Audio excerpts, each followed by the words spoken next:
ওকে, so আবেগ, emotion, সম্মান, সমীহ, শ্রদ্ধা এসব আদায় করা হয়ে গেছে। আমাদের এখন আর ইমোশনের সুযোগ নেই। এই ম্যাচটা আমরা জিততে চাই। বাংলাদেশ অস্ট্রেলিয়ার সঙ্গে প্রথম টেস্ট জয়ের পথে আছে এবং সেটা জেতার জন্য আসলে এর চেয়ে ভালো প্ল্যাটফর্ম আর হয় না। 67 রানে পিছিয়ে অস্ট্রেলিয়া বাংলাদেশকে মানে ফোর্থ ইনিংসে তাদের সামনে এখন ইনিংস জয়ের হাতছানি। যদি এই জুটিটা ভেঙে ফেলা যায় অ্যালেক্স ক্যারি এবং ক্যামেরন গ্রিনের, তারপর তাদের লেজটা উন্মুক্ত হয়ে যাবে। ওয়েবস্টার, প্যাট কামিন্সরা যতই ভালো ব্যাট করুক, আমি প্রিটি শিওর বাংলাদেশের এই কোয়ালিটি স্পিন তাইজুল এবং মেহেদী হাসান মিরা যে দুজন গুরুত্বপূর্ণ ভূমিকা রাখতে যাচ্ছেন টেস্টের আগামী দিনটাতে, morning session is very important. এখন দেখেন সিনারিওটা কি হতে পারে। আমার কাছে যেটা মনে হয়েছে, লেটস সে অ্যালেক্স ক্যারি এবং Cameron Green they play an innings of their life, তাদের জীবনের সেরা ইনিংস খেলে ফেললো। ধরেন একজন সেঞ্চুরি, একজন 50, এবং এই 67 রানকে তারা ডিফিসিট যেটা সেটাকে কাভার আপ করে উল্টো আরো 150 রানের একটা টোটাল দিয়ে দিল বাংলাদেশকে। এটা হচ্ছে একটা সিনারিও। আরেকটা সিনারিও যেটা বললাম, বাংলাদেশ ইনিংস ব্যবধানে জিততে পারে। আরেকটা হয়তো খুব নামমাত্র একটা টোটাল যেটা নিউজিল্যান্ড বা পাকিস্তানের সঙ্গে বাংলাদেশ পেয়েছিল। তো এই তিনটাই হতে পারে, কিন্তু তিনটা থেকেই বাংলাদেশের জেতা উচিত, খুবই প্র্যাকটিক্যালি বলছি আমি। সেটা হচ্ছে প্রথমত বাংলাদেশের এই টেস্টে যেটা সবচেয়ে ভালো লেগেছে, যেটা কোনো কিছু ঠিক ফ্লুক না, হঠাৎ পাওয়া না, সবকিছু বাংলাদেশ আদায় করে নিয়েছে। আপনি যদি দেখেন একদম ফার্স্ট বল থেকে হাসান মাহমুদের ওই বোলিং, ট্রাভিস হেড, ওয়েদারালকে ফাঁদে ফেলা, আউট করা, that was a proper game plan এবং প্রপার প্রিপারেশন, এবং সেটার ইমপ্লিমেন্টেশন বাংলাদেশ সেটা করতে পেরেছে। কার কোথায় দুর্বলতা, কার কোথায় উইকনেস, স্মিথকে বাউন্সার দিয়ে ফেরানো, দ্যাট ওয়াজ মানে আইস on the cherry. So Bangladesh এই টেস্টে যা যা করেছে এখন পর্যন্ত, তাতে এখন বাংলাদেশ এখন বড় শত্রু হচ্ছে এখন বাংলাদেশই হতে পারে, মানে সবচেয়ে বড় অপোনেন্ট যেটা বাংলাদেশের ওই শেষ মুহূর্তে ভেঙে পড়া বা অবিশ্বাস্য কিছু ঘটনা ঘটিয়ে ফেলা এবং সেখান থেকে বাংলাদেশ জেতা ম্যাচ হেরে যাওয়া।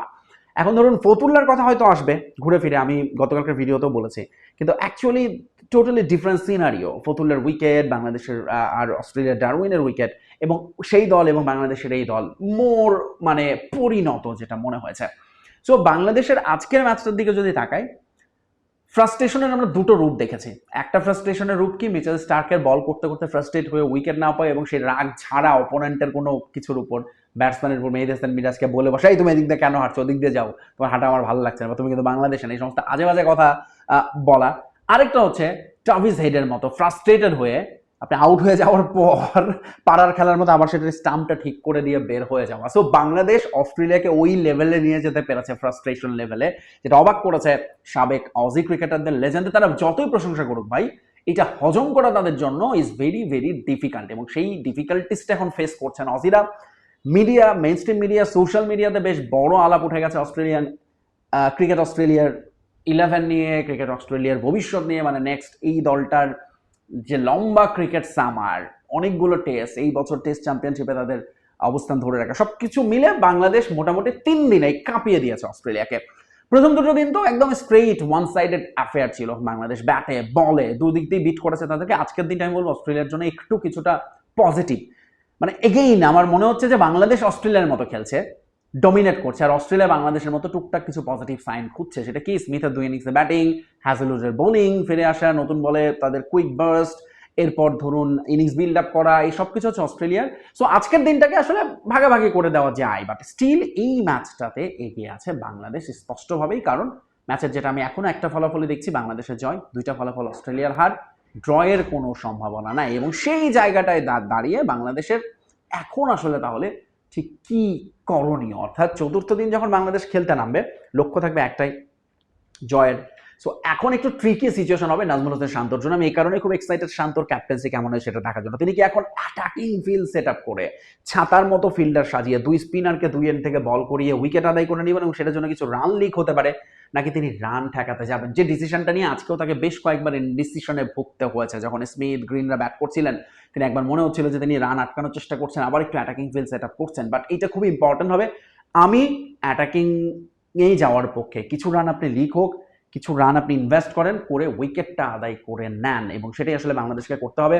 এবং যদি 120-150 রানও হয়, মানে ওয়ার্স্ট কেস সিনারিও, তারপরে সেটা বাংলাদেশে চেস করতে পারা উচিত। বাংলাদেশের এই ব্যাটিং এর উপর অন্তত সেই ভরসা আছে এবং নাথান লায়নকে তারা সামলাতে পারবেন বলে আমি মনে করি।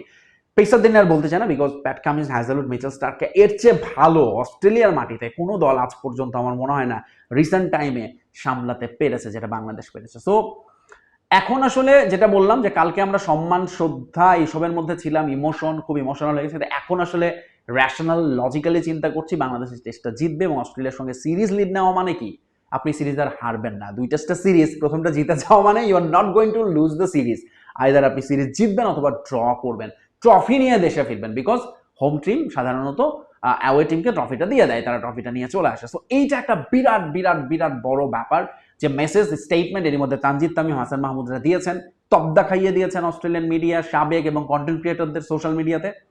সো এখন হচ্ছে দলগত পারফরমেন্স, এবং সেটাই আসলে করছে বাংলাদেশ। মিরাজ, তাইজুল, প্রত্যেকের রোলটা এত ভালোভাবে, ইভেন সাদমানের ওই 30 রান প্রথম দিনের, সেইটাও যে কত গুরুত্বপূর্ণ সেটা আসলে আমরা পরে বুঝতে পেরেছি। বাংলাদেশের first innings is the difference that created.